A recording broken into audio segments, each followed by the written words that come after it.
¿Hace falta entonces que una persona se te siente al lado para ir mostrándote cuáles son las cosas que faltan? No, no hace falta. ¿Por qué? Porque te voy a dar una herramienta más para terminar el día de hoy esta clase. Una herramienta que te va a llevar por el camino adecuado. Es una herramienta muy potente cuando está siendo usada de manera adecuada. Esta herramienta era una de las preferidas por Albert Einstein. Albert Einstein decía: yo antes de llenar mi mente con contenidos, con teorías, decía, la voy a llenar de interrogantes. Los interrogantes condicionan a la mente, condicionan tu pensamiento, dirigen tu pensamiento. Los interrogantes activan al detector selectivo programable para que tu mente se comporte como un imán que atrae datos, que atrae conocimiento, que atrae lo que le interesa. Los interrogantes son una de las gran cantidad de herramientas que podemos usar, pero una de las más valiosas que podemos encontrar. Bien usados, bien usados. Por allí ustedes pueden encontrar que hay recomendaciones para usar los interrogantes. Por ejemplo, puede ser, a ver, pregúntate siempre, dicen por allí. Pregúntate siempre, a ver, ¿qué quiere decir el autor con esto? ¿Cuál sería la idea principal? Bueno, este tipo de interrogantes, digamos, prearmados, no son muy útiles. Pueden servir hasta cierto punto. No son muy eficientes. Tenemos que plantear interrogantes con más estrategia, más orientados al contenido de lo que estamos aprendiendo. A ver, interrogantes específicos con respecto a los datos. Atención, cuando yo leo un texto y encuentro una definición, una clasificación, una enumeración, voy a ver que cada uno de estos elementos están conformados por datos. Hay palabras que están señalando a ciertos datos. Por ejemplo, si vamos a definir a la economía como la ciencia que estudia el proceso de administración de recursos escasos, que es una de las definiciones posibles de economía, yo puedo leer ese texto en el libro. Y lo puedo leer de dos maneras. Leerlo pasivamente, memorísticamente, y voy a repetir como loro. Entonces, la economía es la ciencia que estudia el proceso de administración. La economía es la ciencia que estudia el proceso. Y así hasta que se me quede. Esa descartada. Esa no va, porque en el momento que me preocupa la memoria, ya estoy en el camino equivocado. Además, es una memoria lábil, frágil, es un castillo de naipes. Entonces yo cuando esté leyendo, ya habiendo hecho la inmersión, la impregnación, ya teniendo en cuenta los principios de la mente, que es de ir de lo conocido a lo desconocido, de lo general a lo particular, de lo simple a lo complejo, con todo eso, ahora materializo la estrategia por medio de interrogantes. Ahí dice, la economía es una ciencia, perfecto. ¿Qué es una ciencia? Yo aplico el interrogante a los elementos que componen mi definición, que son datos más particulares. Ahora, no vas a preguntar cosas que no tienen sentido en ese momento. Por ejemplo, si el autor dice, la economía es la ciencia que estudia, no vas a hacer la pregunta, ¿qué es la?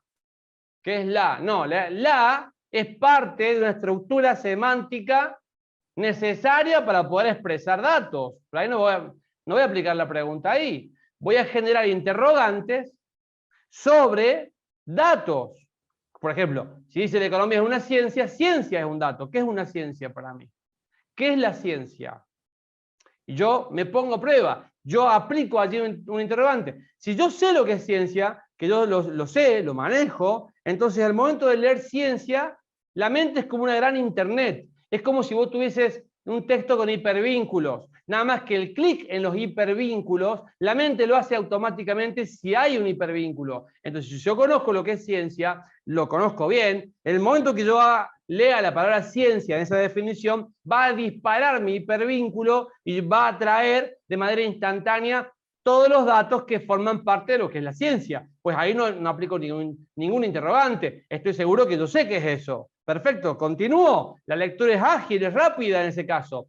Entonces digo, la economía es una ciencia que estudia el proceso de administración. ¿Qué es un proceso de administración? Es un concepto que yo debería saber antes o después de leer esta definición. Pero yo ya sé que no voy a recordar la definición de forma completa hasta que no tenga la noción de qué es un proceso de administración.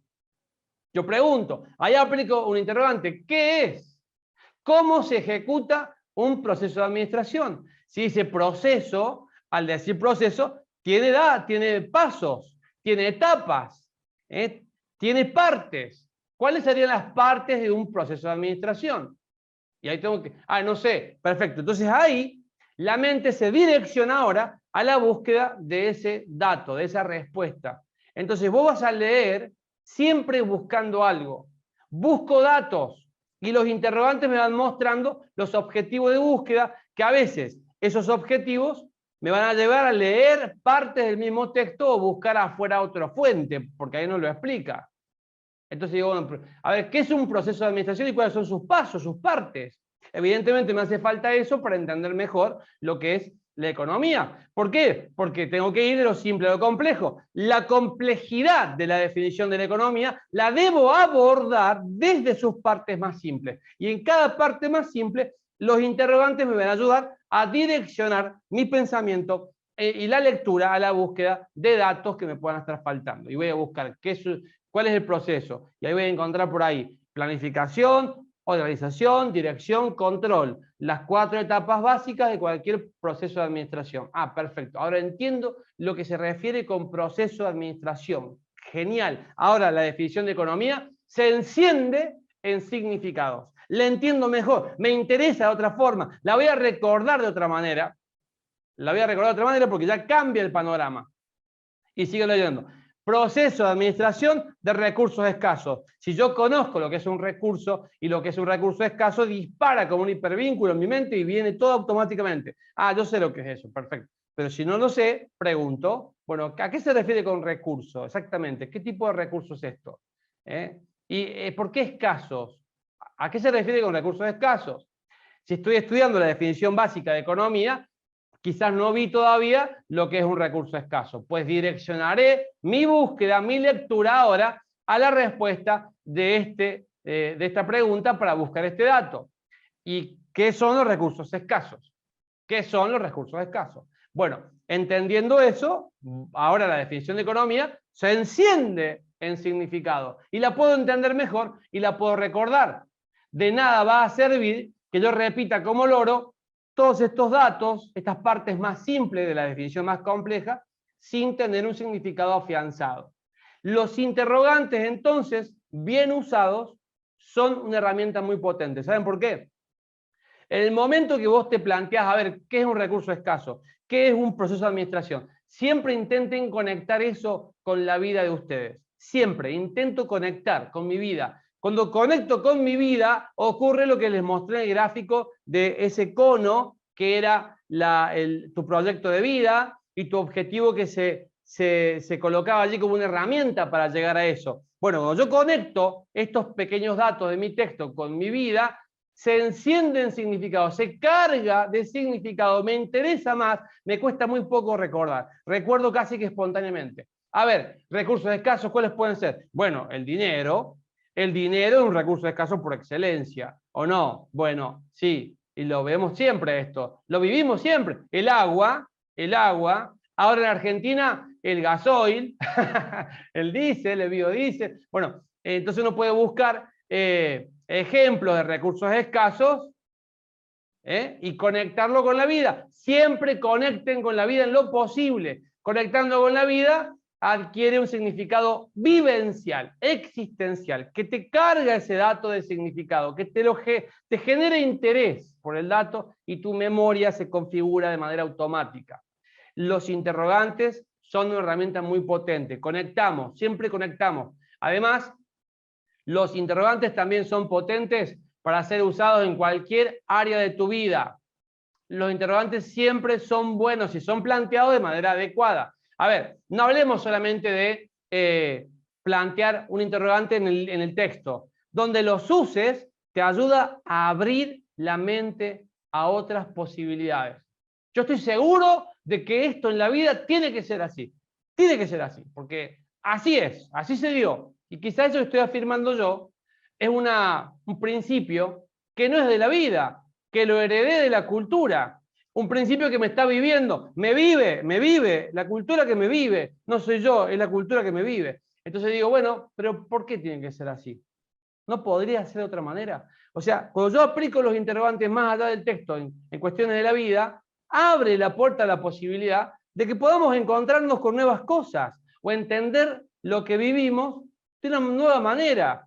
¿Por qué yo digo que esto siempre tiene que ser así? Y si no es así, al menos me genera la duda o la inquietud para buscar y confirmar que lo que yo decía estaba bien, o para decir, mira vos, yo desconocía que había otra manera de entender lo mismo. Ahora entiendo de una manera más enriquecida lo que vivo. Por lo tanto, lo vivo de mejor manera. Lo entiendo mejor. Y hasta puedo tomar distintas decisiones. Es decir, los interrogantes te ayudan a poner en juego, en jaque, a veces, esas creencias que tan seguros estamos de afirmarlas y de implementarlas en nuestras vidas. Y cuando la planteamos, ahí, una vez que vos las planteaste correctamente, un interrogante te puede cambiar la vida. Un solo interrogante bien planteado puede cambiar el rumbo de una vida. Así de potentes son los interrogantes. Los interrogantes llegan a la vida en momentos críticos. Digo críticos cuando son las encrucijadas en las que nos enfrentamos cuando se nos cae todo, cuando todo fracasa, cuando estamos llenos de problemas. Cuando aquello que pensábamos que era lo seguro, lo dado, ya teníamos todo, de repente se nos cae, se nos quiebra, se nos muere alguien, nos pasan cosas en la vida, y esas cosas que pasan se nos mueven el piso. Cuando decimos que se nos mueve el piso, es que se nos mueve la base en la que estábamos parados, que pensábamos que era firme, que era contundente, y se nos mueve, ¿eh? Se nos mueve. Entonces ahí llegan los interrogantes más generales que podemos plantear en la vida. ¿Y para qué estoy vivo? ¿Y hacia dónde voy? ¿Cuál es el sentido de la vida? Son interrogantes que en vez de plantearlos en un dato como la economía, ahora lo planteamos a nivel existencial. Esos interrogantes, cuando se plantean de manera adecuada, transforman a tu mente en una máquina de absorber, en un imán que atrae lo que busca. Si yo fui capaz de plantearme para qué estoy vivo, para qué estoy acá, bueno, si me lo planteé en serio, ahora empieza la búsqueda. Vamos a buscar respuestas. Vamos a empezar a leer, vamos a empezar a ver videos, vamos a empezar a pedir consejo a quien tiene más experiencia. Y ahí empieza la búsqueda. Y es imposible no buscar. Y es más, te digo otra cosa, si ya no estás buscando y alguien por ahí dijo el sentido de la vida y vos no me vas a prestar atención porque estoy buscando eso, por más que ya no esté en la búsqueda activa, está esa inquietud. Es como una esponja seca que cuando le cae una gota de agua no le cuesta nada absorberla, así, y la absorbe de forma espontánea. Así son las mentes que están buscando, ya sea un dato específico en un texto o ya sean respuestas a interrogantes generales de la vida. Y en esos momentos críticos la búsqueda es importante. Y atención, porque en esos momentos podemos encontrar respuestas, esas respuestas nos pueden dar más amplitud en la forma en que entendemos las cosas. Y es un gran momento. Ahí es donde diríamos, si estás preguntándote para qué es de la vida y qué hago acá, a dónde voy, bueno, ahí llegaste al ámbito de la filosofía práctica. Estás en un momento filosófico. Bienvenido a la filosofía. Pero bueno, los interrogantes son muy buenos para plantearlos y también son muy usados en la programación neurolingüística, son muy usados en el coaching, son muy usados en distintos ámbitos, son muy usados para aconsejar a un amigo, sin tener que decir tantas cosas. ¿Qué sé yo? Uno que está diciendo, por ejemplo, ¿por qué a mí? ¿Por qué? Y llora. ¿Y por qué a mí? Y quizá otra pregunta, ¿y por qué no a vos? Fíjate vos con una pregunta, o que uno mismo se la puede hacer. Yo digo siempre, ¿por qué a mí? Y si ahora pregunto, ¿por qué no a mí? Entonces, de alguna manera eso abre la mente a la búsqueda de un sentido más enriquecido, un sentido quizás más amplio. ¿Y por qué no a mí? Y son preguntas claves que uno se puede ir haciendo en la vida. Los interrogantes son una herramienta de altísimo poder. Direcciona el pensamiento, despierta el interés, activa tu mente. Qué importante es el uso de los interrogantes. Lo puedes aplicar en datos específicos para abordar las partes de un dato más complejo, o lo puedes aplicar en la vida. Los interrogantes son una herramienta muy, pero muy potente. Señores, usemos los interrogantes. Conectemos con la vida.